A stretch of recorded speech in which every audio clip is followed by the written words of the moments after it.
가운데 모여서 이 제목으로 하나님의 말씀을 살펴보도록 하겠습니다.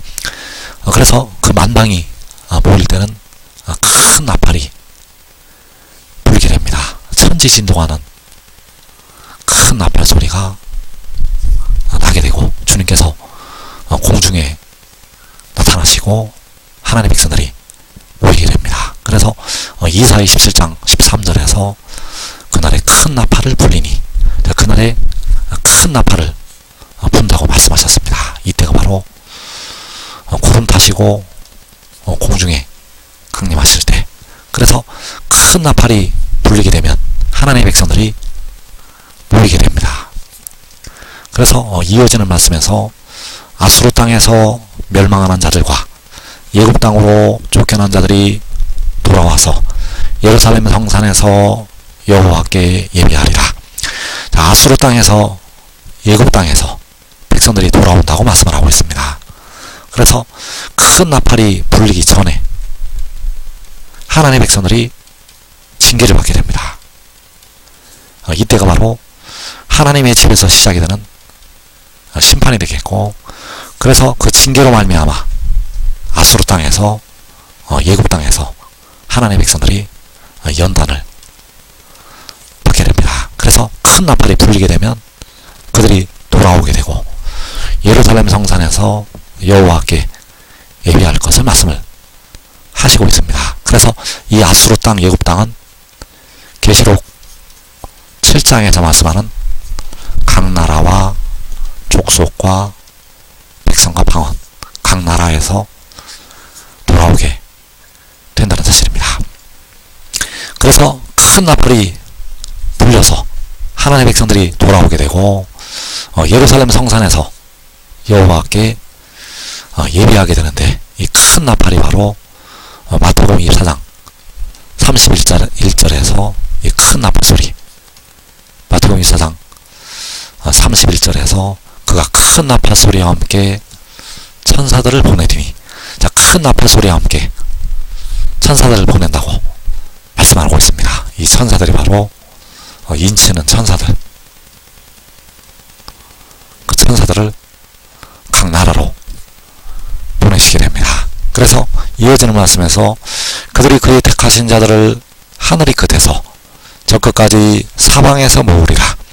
자, 그의 택하신 자들이 바로 아수르 땅에서 멸망한 자들, 예굽 땅으로 쫓겨난 자들, 이들을 하늘이 끝에서 저 끝까지 사방에서 모으게 되고 예루살렘 성산에 그 자들이, 그 백성들이 함께 모이게 된다는 사실입니다.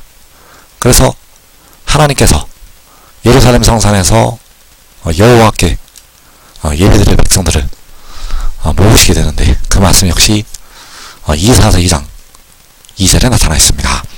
말일에 여호와의 전에 산이 모든 산꼭대기에 굳게 설 것이요 모든 작은 산 위에 뛰어나리니 만방의 그리로 모여들 것이라. 자, 말일에 만방의 그리로 모여든다고 말씀을 하고 있습니다.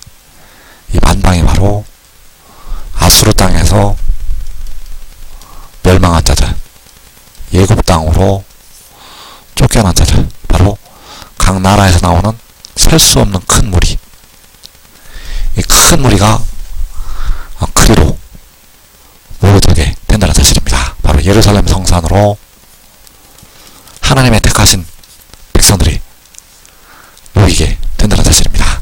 그래서 예루살렘 성산은 장소적으로 3단계로 나타나게 됩니다. 먼저 작은 성읍, 성소가 예루살렘 성산이요, 그리고 광야 자기 곳이 예루살렘 성산이요, 그리고 하늘의 장막이 예루살렘 성산.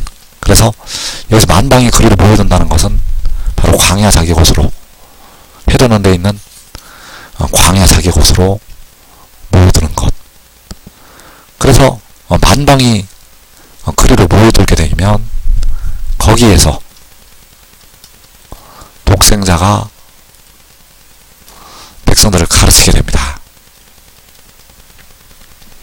그래서 그 독생자는 요한계시록 10장에서 작은 두루마리를 들고 서 있는 그 힘센 천사, 그가 바로 계시록 7장에서 살아계신 하나님의 인을 가지고 올라오는 다른 천사, 그가 가르치게 됩니다.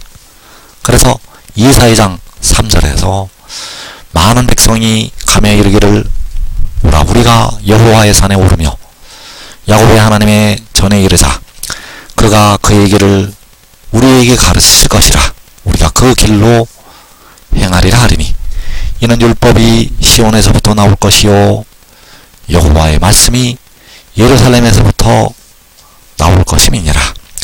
여기 그가 그의 길을 백성들에게 가르치게 되는데 그가는 바로 독생자가 그의 길을 백성들에게 가르치게 됩니다. 그래서 백성들은 그 길로 행하리라고 말씀을 하고 있고, 그래서 율법이 시온에서 나온다는 것은 독생자가 하나님의 말씀이 시온에서 나오는 것, 여호와의 말씀 역시 독생자가 예루살렘에서부터 나오는 것. 그래서 율법이 시온에서 나오는 것은 아버지께서 그 아들을 세상에 보내신 것이요 바로 하나님의 세상을 이처럼 사랑하사 독생자를 주신 것. 그래서 율법이 시온에서 나오는 것은 그의 길이요 하늘의 일이 된다는 사실입니다. 하늘로부터 위로부터 난 것, 바로 하늘에서 내려온 것. 하나님 아버지께서는 그 독생자를 하늘에서 땅으로 보내시게 됩니다.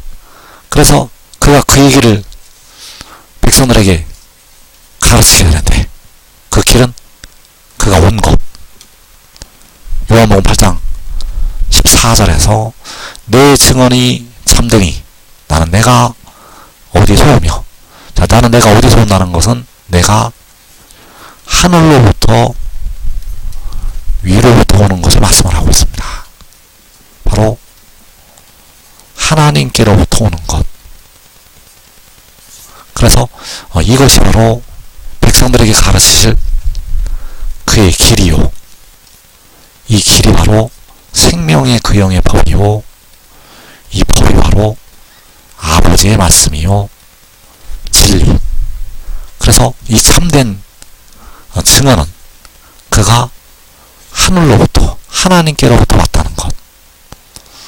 이 길로 백성들이 행해야 됩니다. 그래서 이 길로 행한다는 것은 그가 하늘로부터 하나님께로부터 왔다는 것을 믿고 그에게 순종하는 것. 그래서 백성들은 그 말씀을 따라서 그를 믿고 그를 따라서 행하게 됩니다. 그래서 그가 그의 길을 우리에게 가르치실 것이라 우리가 그 길로 행하리라. 그래서 그 길로 행한다는 것이 우리가 그 영을 따라서 살려주는 영을 따라서 행하는 것. 로마서 8장 4절에서 육신을 따르지 않고 그 영을 따라 행하는 우리에게 그 법의 의가 이루어지게 하려 하심이니라. 자, 육신을 따르지 않고 그 영을 따라 행한다고 말씀을 하고 있습니다. 그래서 그 영을 따라 행하는 것이 우리가 그 길로 행하는 것. 그 영을 따라 행하는 것은 독생자를 따라 행하는 것.